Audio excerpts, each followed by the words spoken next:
Итак, уважаемые телезрители и радиослушатели, добрый день. Мы выходим одновременно и на телевидение, и радио Титим Сахарадиата. Режиссеры Мария Сунхалырова и Михаил Эверстов. У микрофона редактор Юрий Сергеев. Я приветствую всех телезрителей и радиослушателей. В нашей сегодняшней передаче. Конечно, все мы желаем жить в комфортных условиях, при этом не только в своей квартире, это понятно, безусловно, но и на улице, на окружающей нас территории, где расположен, скажем, наш дом, проходят улицы, тротуары, размещены скверы и площадки, набережные водоемов, и так далее. И вот с 15 марта по 30 апреля текущего года в Российской Федерации проводится всероссийское онлайн-голосование по выбору общественных территорий для программы формирования городской комфортной среды. Наша республика, и в том числе город Якутск, представили на это голосование ряд объектов в населенных пунктах муниципалитетов. Об этом сегодня подробнее прямо сейчас и поговорим с участниками нашей сегодняшней телерадиопрограммы. Я представлю их. Это руководитель управления архитектуры и градостроительства при главе Республики Саха-Якутия, главный архитектор республики Любовь Александровна Попок. Добрый день. Добрый день. И главный архитектор города Якутска Семен Афанасьевич Сергеев. Здравствуйте. Здравствуйте. Уважаемые телезрители и радиослушатели, обращаюсь к вам. Если у вас возникнут в ходе нашей сегодняшней телерадиопередачи какие-то вопросы к участникам передачи, то, пожалуйста, звоните нам в течение прямого эфира по телефонам 32 2066 и 32 11 66. Те, кто находится за пределами города Якутска, Сулусов районов, то могут нам позвонить, набрав 8 гудок 411 2 и номера телефонов прямого эфира, которые я уже назвал выше. Что ж, мы начнем нашу передачу. Я, конечно, хочу сначала обратиться к Любовь Александровне Попок. Любовь Александровна, уже 5 лет, проводится подобное голосование всероссийское. И это, 2019 года, наверное, у вас есть какая-то уже статистика. Пожалуйста, и наша республика очень активно в нем принимает участие, столица нашей республики, другие населенные пункты, Поэтому, я думаю, вам слово вначале. Спасибо. Да, действительно, в этом году даже подводили уже 5-летку самой программы формирования комфортной городской среды. И если, например, посмотреть по статистике, то, конечно, с 2019 года намного меньше рассматривалось территорий, намного меньше было голосующих. Но на самом деле программа «Комфортная городская среда» – это очень популярный проект национальный. Мы все видим, как поддерживает данный проект и президент Российской Федерации Владимир Владимирович Путин. В этом году он объявил, что проект формирования комфортной городской среды будет продлен до 2030 года, потому что мы видим отклики населения, мы видим, как преображаются у нас города, села, поселки. И, конечно же, очень важно в данной программе это вовлечение граждан. Поэтому и было принято решение, что изначально территории проходят через онлайн-голосование. И ежегодно мы участвуем во всероссийском онлайн-голосовании общественных пространств, где жители могут поучаствовать и выбрать ту территорию, которая наиболее, наверное, востребована или привлекательна для жителя. И, конечно же, здесь мы можем именно увидеть выбор большинства людей по данной территории. И в дальнейшем уже эти территории участвуют в конкурсе формирования комфортной городской среды. Это регионального проекта. Есть у нас еще всероссийский конкурс, в котором мы очень активные участники. И здесь, конечно, выбираются как раз приоритеты. Например, в этом году у нас уже участвуют 60 городов, да, вообще за всю пятилетку, прошу прощения, у нас участвовало уже 60 городов, реализовано в рамках данной программы 67 общественных территорий, да, не говоря уже о том, что у нас есть еще и 460 территорий, как раз дворовые территории, это где мини-парки и благоустройство дворовых территорий. И, например, в этом году у нас участвуют 67 общественных пространств, это 31 населенный пункт, и с 15 марта стартовало голосование онлайн, оно совместно стартовало с выборами президента Российской Федерации. Мне кажется, это, наверное, даже как-то символично, потому что все-таки, еще раз повторюсь, наш глава государства поддерживает данную программу. И 30 апреля мы завершаем, где принимают население как раз участие. И здесь я, конечно, хочу сказать, нам нужно понимать, что голосование необходимо для того, чтобы наши граждане могли вовлекаться в этот процесс. Идет процесс сначала, на самом деле, гражданин в первую очередь своей инициативой может поучаствовать, именно предложив территорию, да, где можно благоустроить. Потом уже муниципальное образование может выбрать территории, и исходя уже из того количества предложений, муниципальное образование выставляет на голосование. И здесь опять гражданин вовлекается, идет голосование, выбирает территорию.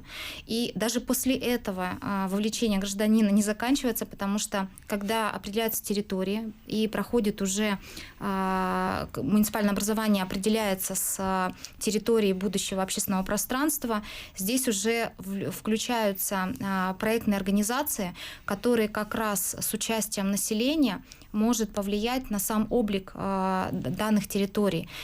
Ведь на самом деле мы можем именно за счет мнения граждан определить, будет ли она по направлению спортивного, а может быть это будет какой-то детский городок, а может быть это будет парк и много-много озеленения, а может быть это все общее будет. Да? И вот здесь как раз гражданин также может повлиять на те объекты, которые реализуются.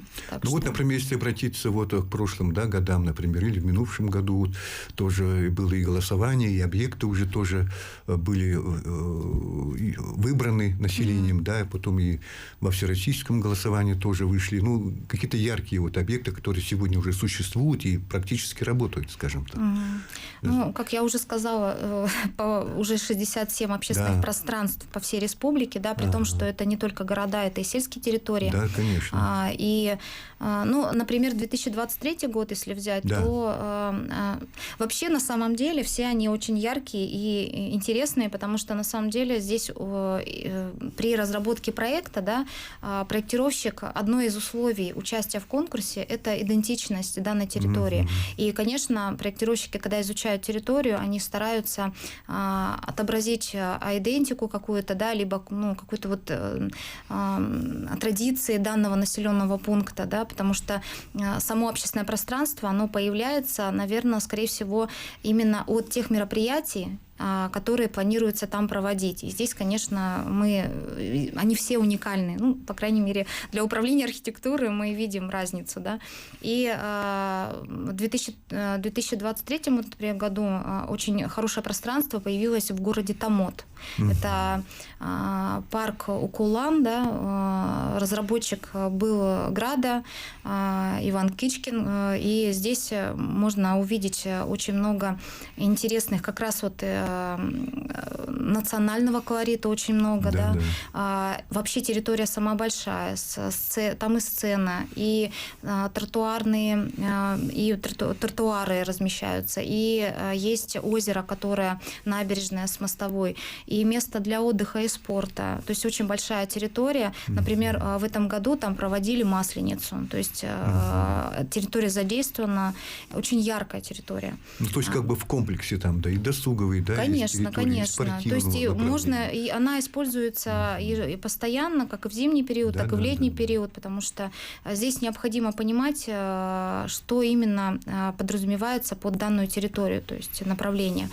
Например, в селе Майя тоже очень хорошая площадь была разработана, очень активно население принимало участие именно в разработке, появились и круглогодичные павильоны, то есть это как раз место, где население собирается, проводит мероприятия.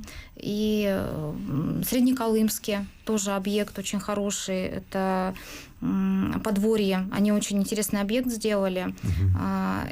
Почему такие объекты появляются? Потому что как раз проектировщики, повторюсь, они изучают историю, культуру конкретного населенного пункта. Конкретной территории, скажем. Да, конечно.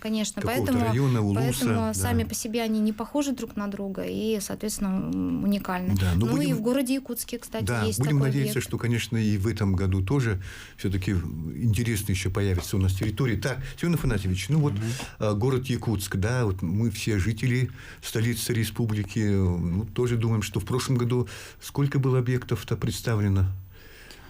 Федеральная... На 24-й год, скажем так. Федеральная программа формирования комфортной городской среды является основным источником финансирования для того, чтобы мы на своих муниципальных образованиях могли строить парки, скверы, набережные, да. И я хочу начать не с прошлого года, да, а с позапрошлого, потому что каждый год проводится голосование, это обязательно уже 5 лет. Условия программы, что надо максимально вовлекать жителей в голосование. Именно жители сами решают, какие общественные пространства будем благоустраивать в следующем году, да. И в 2022 году было голосование, жители выбрали набережное озеро Сайсары, и в прошлом году этот участок набережной, он уже был реализован. Благодаря этому дальше пошли уже другие источники финансирования и определены, с каких средств дальше будет благоустраиваться озеро Сайсары. А в прошлом году тоже была такая хорошая конкуренция.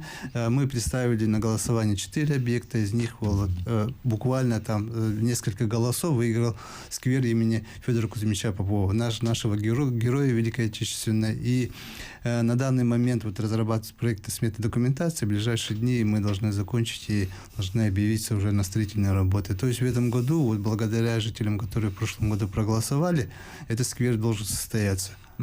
То есть уже с нового сезона, летнего, сезона практически уже работы начнутся. То есть финансирование уже есть, они поступили. Да, финансирование уже поступило. Так, теперь на 25-й год, сейчас идет в эти дни как раз всероссийское тоже голосование по отбору, общественных территорий, онлайн-голосование. Какие объекты вы сейчас представили? Да, мы представили, отработали с нашими территориальными управами, поступили предложения от населения, и в первую очередь мы включаем те объекты, которые были в прошлом году, но они не попали в победителей, поэтому первый это у нас сквер имени Гагарина, это весь город, выезд с аэропорта, рядом новые современные объекты, поэтому состояние этого сквера, конечно, которое было построено в 90-е годы, состояние ухудшилось, поэтому требует реконструкции, и по новой был выполнен дизайн-проект, и этот объект у нас вышел на голосование. В прошлом году он отстал чуть-чуть, буквально на несколько голосов, я повторюсь, Второй объект – это набережная озера Щорса, так называемое Лебединое озеро, наверное, все население города знает, конечно, они туда ходят, смотрят там гусей. Притягательное место горожан и гостей столицы. Центральный округ, этот объект тоже в прошлом году участвовал, но занял, по-моему, 3-е место, И следующий объект – это инициаторы микрорайона ДСК.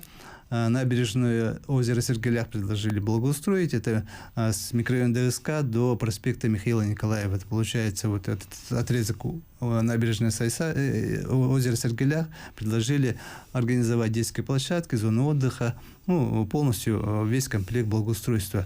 И 2 новых объекта у нас появляется. Это набережное озеро Теплое. перед университетом между Крупской и Кулаковского, полностью вот от Чернышевского до Деженева, да, тоже предлагается благоустроить. Ну, это набережная, она, наверное, одна из первых, да, вот, которая была в свое время благоустроена, да, как общественное пространство. Да, в какие-то годы проводились там работы, я помню. Поэтому, ну, состояние со временем ухудшается, да, понятно, там и берега немножко рушатся, и там ограждения падают, да, тротуары там ломаются. Фонари поэтому, вот эти, да? Фонари, да, ну, да. Вот, ага. Поэтому тут надо тоже новые подходы, новые современные решения. И пятый объект – это парк Атексир, это район Новопортовской, Гагаринский округ тоже.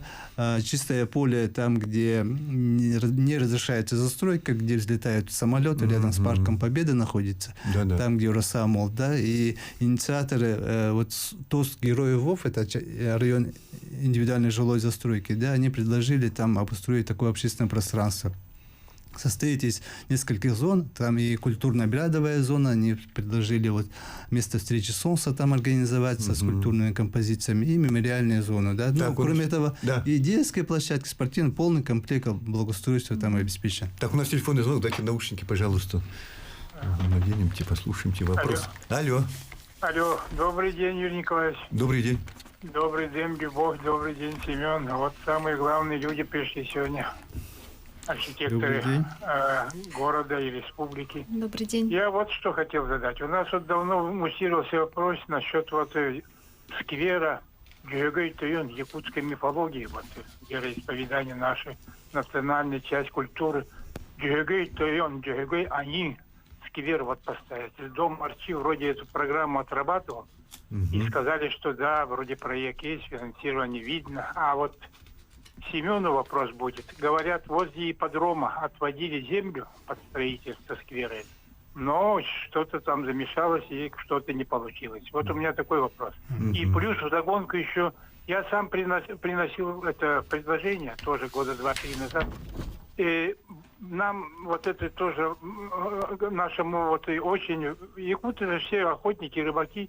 И вот наша, как говорится, республика-то вся охотничья, вот Бай-Баянаю сквер поставить бы, где бы люди могли отдохнуть, где-то соревнования проводить, там, смотры, прочее, маленькую торговлю, Бай-Баянаю. Как вы на это смотрите? Есть это в проектах или нет? Махтал. Хорошо, спасибо за вопрос. Вот общественное пространство, сквер, да, Джагай-Тайон, если по-русски это сквер табунщика получается. Мы этот проект знаем, да, мы с ним отрабатываем. И место было определено вот рядом на улице Сергалях, рядом с набережной озера Сайсары. Но там, конечно, когда планировали вот арктический центр, были расположены парковочные места, но мы с инициаторами отработали этот вопрос, да, и инициаторы вышли на аграрный университет, да, на территории которого можно расположить вот этот сквер. И буквально немножко там отодвигается вот в правую сторону, да, и если вот есть разрешение, ну, придем к согласию, то, в принципе, этот сквер там можно было бы реализовать. Это сквер табунщика. По второму вопросу Бай-Баянай, ну, это как раз-таки тема вот на улице, на набережной озера Щорса, да, там общественная организация же Баянай, это ведает всем этим хозяйством, да, так что там любой уголочек, вот, и, допустим, если сейчас голосование пройдет и победит этот объект, то любой момент вот этот проект Бай-Баянай может быть реализован. Хорошо. 32-00-66, 32-11-66. Уважаемые радиослушатели, еще есть какие-то вопросы, то, пожалуйста, звоните нам на прямой эфир. До конца первого блока у нас остается совсем немного. Так, вот, Любовь Александровна, вы, наверное, все-таки сейчас мониторинг проводите, да? Вот с 15 марта ведь началось всероссийское онлайн-голосование по выбору общественных территорий. Сколько сейчас процентов, скажем, якутян приняло участие уже в голосовании? Ну, по последним данным, это 26 тысяч населения приняло, но при этом мы должны не менее 88 тысяч набрать. Набрать голосов. Да, поэтому очень бы хотелось, мы надеемся, что после сегодняшней встречи все-таки население активизируется, да, и начнут вовлекаться в процесс комфортной городской среды, потому что это несложно на самом деле. Нужно просто войти в государственные услуги, и есть у нас, по-моему, по всему даже городу Якутску, и во всех районах есть QR-коды, по которым можно сразу выйти на госуслугу и проголосовать за тот или иной объект. Поэтому мы очень ждем от населения активного вовлечения, потому что только люди, которые проживают на своих территориях, могут повлиять на облик и жизнь вообще своего города, своего села и поселка. Угу. Так, вот, пожалуйста, Семен Афанасьевич, что добавите тогда еще буквально несколько секунд? Ну, по порядку рейтинга голосования я бы хотел добавить. Да, успеем чуть-чуть немножко. Ага. Успеем? Да, еще чуть-чуть немного. Да. Ну, конечно, это важное, самое важное условие, да, о том, что вот есть вот планы, вот Любовь Александровна сказала, да, и у города тоже есть свой план. Если вот мы выберем свой объект, хорошо, да, и дальше должны уже отработать по своему голосованию у себя на селе. Хорошо. Ну что ж, уважаемые телезрители, радиослушатели, мы эту тему продолжим уже в нашем втором блоке, а вот после рекламной паузы, практически 4-минутной, мы вновь встретимся в прямом эфире в передаче «Якут сегодня».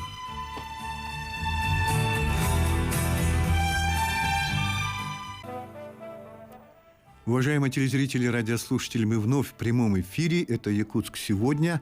У нас сегодня в студии руководитель управления архитектуры и градостроительства при главе республики, главный архитектор республики Саха-Якутия Любовь Александровна Попок и главный архитектор города Якутска Семен Афанасьевич Сергеев. Тема наша сегодняшняя вот как раз о проходящем в эти дни, очень активном. Я думаю, что все якутяне должны в этом принять участие, самое такое горячее, я сказал бы, да, вот по выбору общественных территорий вот, на своих вот муниципалитетах. Поэтому я думаю, что здесь сегодня нужно очень обратить серьезное внимание на это. И если у вас возникнут какие-то вопросы, то, пожалуйста, звоните нам 32 2066 32 11 66. Ну вот еще хотел бы, Семен Афанасьевич, давайте по рейтинговому голосованию, по городу Якутску, что сейчас вот у вас тоже идет голосование, но не очень так, как вы сказали, да? Да, каждый год устанавливаются планы для республики и для муниципалитетов. Это вот обязательное требование, и мы это должны выполнять. От этого зависит вот отбор, когда мы будем получать субсидии. То есть жители сами влияют на возможность финансирования. На выбор, в первую очередь, да, мы выбираем один объект, а потом уже идем на отбор, где один из основных критериев – это вовлечение жителей. Поэтому каждый голос нам важен. И я хочу объяснить вот простому порядок. Да, вот несколько этих вариантов есть голосования. Пожалуйста. Да. У нас голосование проходит на федеральной площадке, поэтому идет через сайт 14.город Среда. Это в любом поисковике набирает 14 город Среда и выходим на страницу Республики Саха-Якутия. Там выбирается муниципалитет, дальше выходят объекты и нажимаешь кнопку «Голосовать». Дальше пропускают через госуслуги, так как это серьезное голосование. Тут не каждый день голосуешь, да, один раз голосуешь. Поэтому, конечно, у кого нет авторизации, требует авторизацию, там персональные данные требуют. Поэтому гражданам надо быть, это до конца надо довести, да, наполовине не бросать. Обязательно свой голос надо отдать.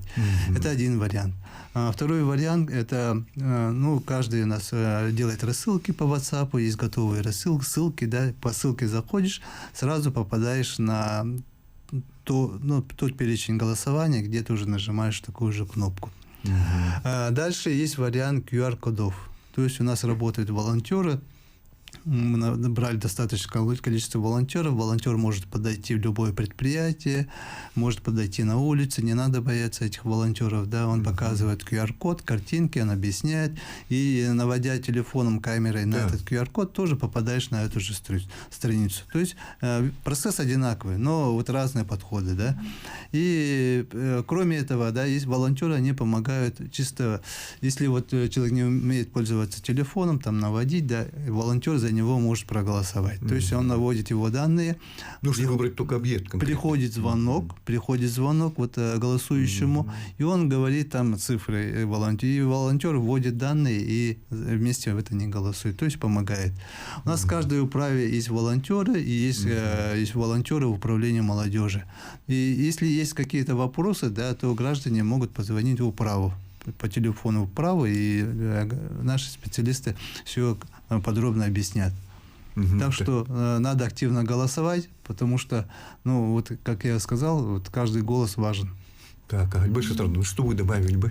Я здесь просто добавлю, что здесь правильно Семен Афанасьевич сказал, что здесь вопрос даже уже не в выборе территории, да, а именно участие гражданина в выборе территории определяет финансирование. То есть если мы не активно будем голосовать, соответственно, республика не получит финансирование на тот или иной объект.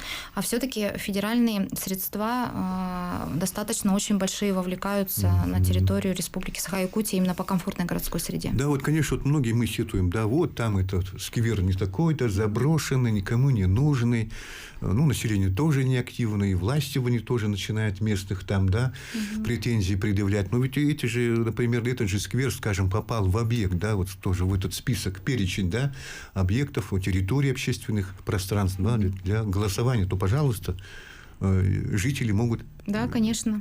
Полностью повлиять. Самое принять непосредственное участие в этом, да, и через некоторое время, конечно, здесь получить то, что хотели люди получить. Комфортное, благоустроенное, вот эту вот территорию, да, комфортную для проживания. Не только для себя, скажем, но и для детей. Скажем, для будущих поколений. В любом случае, да, это ведь не только нам нужно, но и для будущих поколений, для того, те, кто вот начинает ходить, кто уже только собирается в школу, да, ведь им дальше жить вот на этих наших комфортных, благоустроенных территориях. Поэтому эта вот программа федеральная, действительно, вот эти средства, они очень необходимы для нашего города. В первую очередь. Мы все прекрасно знаем. Так, у нас телефонный звонок. Алло.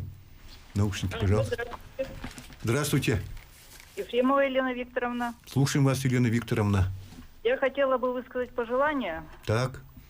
У нас в городе практически нет площадок для выгула собак. Угу. Вот на весь город говорят только 5 площадок. Это вообще несерьезно. У меня только в одном подъезде в нашем 5 крупных собак. Угу. И куда вот бежать? В наморднике, на поводке. Гулять совершенно негде собакам. Так что, пожалуйста, учтите этот момент в планах города. Да, ну тоже замечание здесь, считаю, серьезное.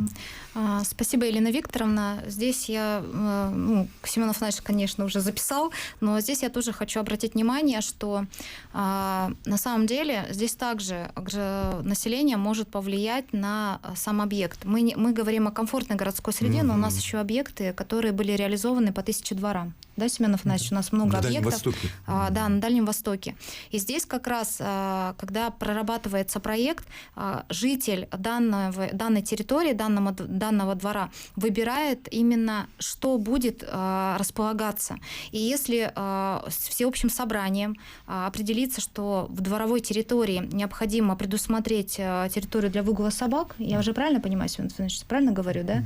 То, конечно, такую территорию можно определить в рамках проекта дворовых территорий. Ну, с учетом на будущее, мне кажется, да? Да, я еще хочу добавить, да, о том, что, вот общественное пространство, которое мы рассматриваем, да, они на сегодняшний день имеют чисто дизайн-проект, такой предварительный, можно сказать, да. Вот если объект, он сейчас выиграет голосование, он дальше будет финансироваться, соответственно, будет разработана проектно-сметная документация, которая разрабатывается тоже с учетом мнения жителей. Поэтому вот когда будет уже окончательно определено, при проектировании вот жители, которые там рядом живут, они могут свои предложения внести, и площадки выгула собак там тоже могут состояться. Угу. Мне кажется, вот в каждом микрорайоне, скажем, да, города Якутска, не только его, других населенных пунктах, есть активисты, да, есть люди, которые действительно вот живут сегодня такое, привлекают к себе, люди тянутся к ним, да, есть такие организаторы, общественники, да, наверное, которые вот, побольше таких надо, активистов, которые бы, их надо как-то было бы привлечь больше, наверное, да. Особенно в такие моменты, когда идет, скажем, да, онлайн-голосование, наверное, в первую очередь. Да, вот в этой части я хочу сказать, что есть программа поддержки местных инициатив. Это есть такая программа, да. По линии Министерства финансов, да. Здесь такие маленькие проекты, вот как площадки для выгула собак, они могут как раз вписаться вот в то финансирование, которое выделяется до 3 миллионов рублей. Тоже конкурс проводится каждый год. Да. Любая инициативная группа через управу, они могут там участвовать. И вот если граждане вот хотят рядом с домом иметь такую площадку, мы готовы помочь по земельному участку, подобрать там, где подсказать.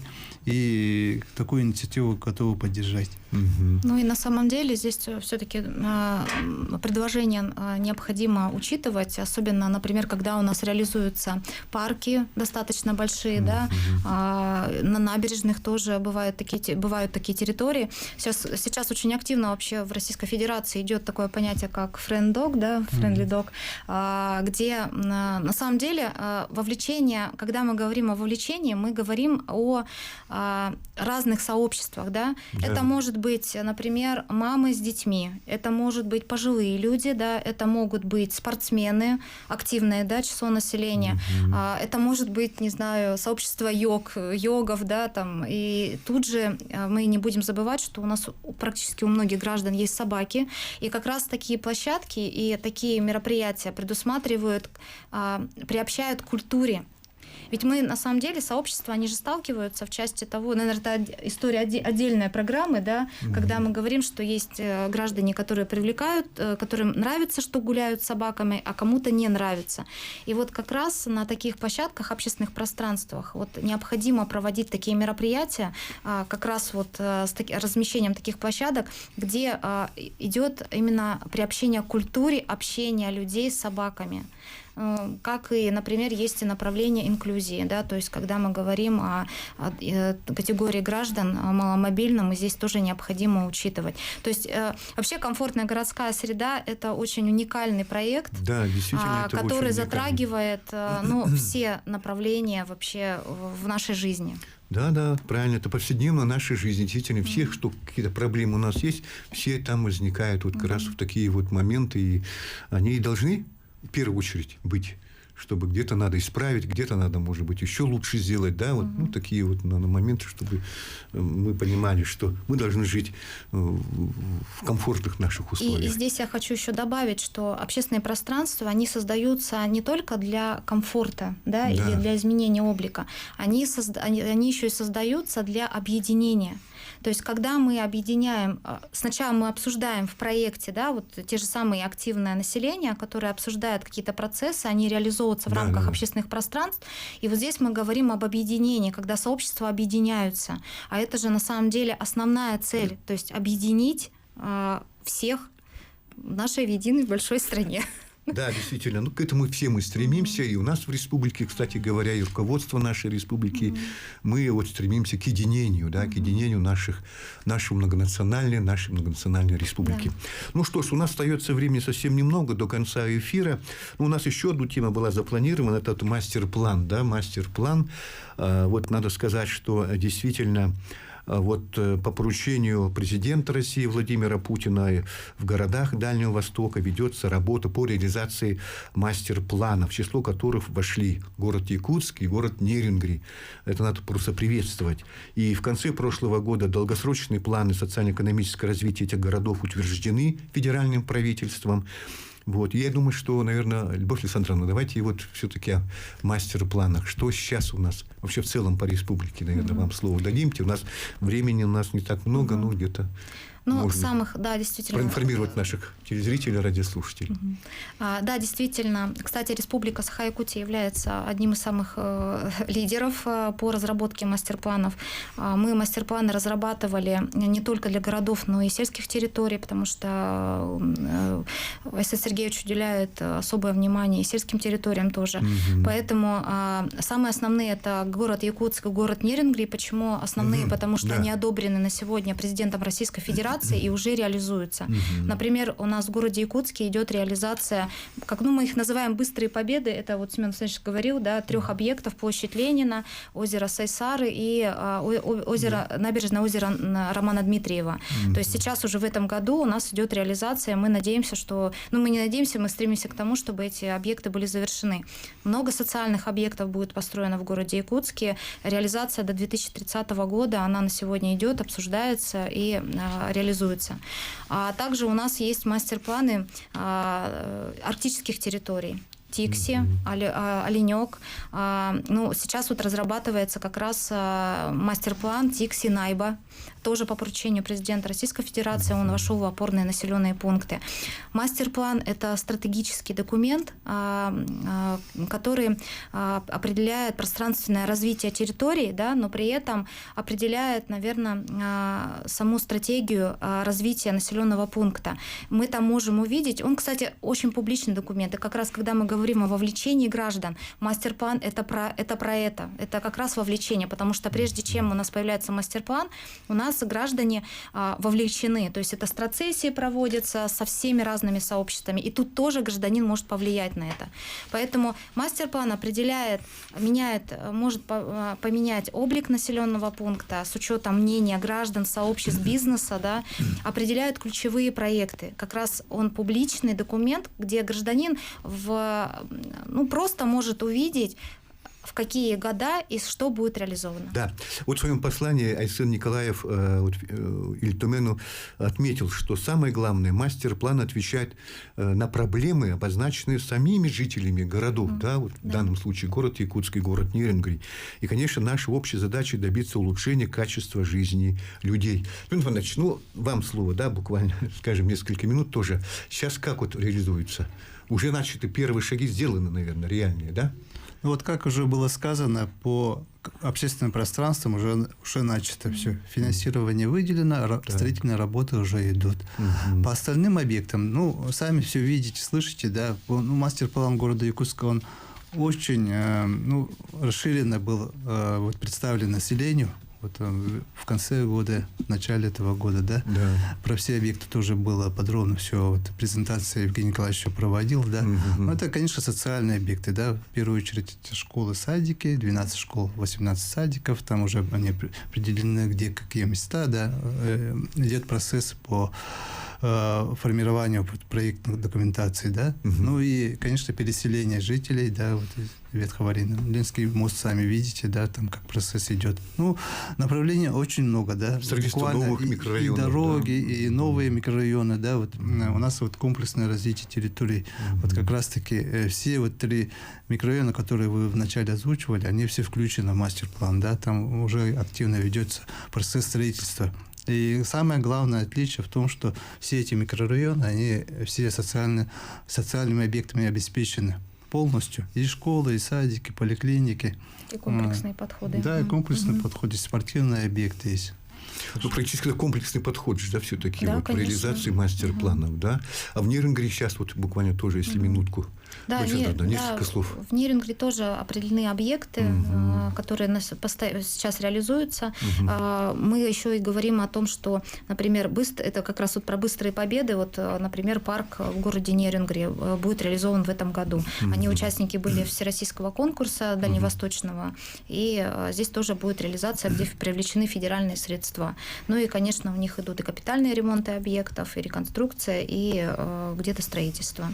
Но жилье у нас первоочередно стоит обязательно, потому что оно должно быть комфортное и отвечать новым требованиям. Так, осталось где-то около минуты. Семен Александрович, что бы добавили еще буквально? Обращаясь к жителям города Якутска. Самая основная наша задача – улучшение жизни и комфорта для жителей. Поэтому я предлагаю, чтобы каждый слушатель, каждый наш житель города Якутска, да, не стоял в стороне и дал свои голоса по комфортной среде. Как раз по всероссийскому онлайн-голосованию, да, имеете в виду. Что ж, уважаемые телезрители и радиослушатели, наша передача на сегодня на этом заканчивается. Спасибо участникам телерадиопрограммы. Вам успехов в дальнейшей работе. Сегодня ее провел редактор Юрий Сергеев. Встретимся мы с вами уже через неделю в это же время. Всего доброго. Смотрите передачу «Якутск сегодня».